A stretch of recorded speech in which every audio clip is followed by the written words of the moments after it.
Hello everyone, कैसे हैं सब लोग। तो आई होप सबकी जेई मेंस की तैयारी बहुत अच्छी चल रही होगी। ओके। सो मेरे से मैं इसमें फिर से आपको एनसीईआरटी की इम्पोर्टेंस बताने के लिए बात करूंगा इस वीडियो के अंदर, क्योंकि एक बच्चे ने मुझसे फिर से सवाल पूछा कि सर एनसीईआरटी पढ़ना इतना ज़रूरी है क्या। एनसीईआरटी को तो हम इतना भाव नहीं देते, एनसीईआरटी से तो कुछ आता ही नहीं है। देखो यार, एनसीईआरटी से बहुत कुछ नहीं आता था, जब नहीं आता था जब जेई मेंस शिफ्ट वाइज नहीं हुआ करता था, सेशन वाइज नहीं हुआ करता था, क्योंकि उस टाइम पर पेपर सिंगल पेपर हुआ करता था और लिमिटेड क्वेश्चंस बनाने होते थे। शिफ्ट वाइज होने से हुआ क्या कि जेई मेंस के पास एनटीए के पास क्वेश्चन बनाने के लिए टॉपिक्स की रिक्वायरमेंट है, क्योंकि बार बार एक ही टॉपिक से सवाल नहीं दे सकते ना। तो आपको लगता है कि एनसीईआरटी की इंपॉर्टेंस नहीं है, तो आप बहुत बड़ी गलती कर रहे हो।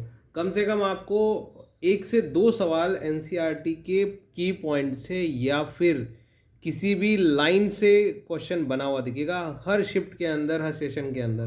तो और स्पेशली देखो, फिजिक्स में और केमिस्ट्री में तो एनसीईआरटी का बहुत इंपॉर्टेंस है। आप यदि एनसीईआरटी पढ़ के नहीं जा रहे हो, इसका मतलब ये है कि आप 100% प्रिपरेशन के साथ जेईई मेंस का एग्ज़ाम देने नहीं जा रहे हो। ठीक है, मानते हैं कि आपने किसी अच्छी कोचिंग से प्रिपरेशन की होगी, अच्छे इंस्टीट्यूट से पढ़ाई किया होगा, लेकिन फिर भी एनसीईआरटी की लाइन बाय लाइन रीडिंग बहुत ज़्यादा ज़रूरी है। आपको डायरेक्टली सवाल देखने को मिलेगा।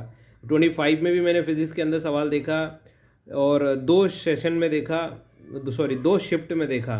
पीवाई क्विज में मैंने जो डायरेक्टली एनसीईआरटी से भेजता, और केमिस्ट्री में भी इम्पोर्टेंस है।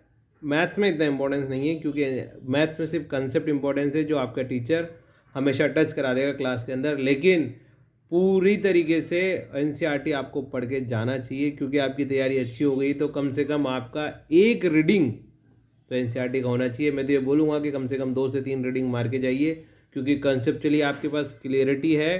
सो ये बिल्कुल भी गलती मत करिएगा बेटा कि आप बहुत ज़्यादा अच्छे मार्क्स का एक्सपेक्टेशन रख रहे हो और एनसीईआरटी को रीड नहीं कर रहे हो।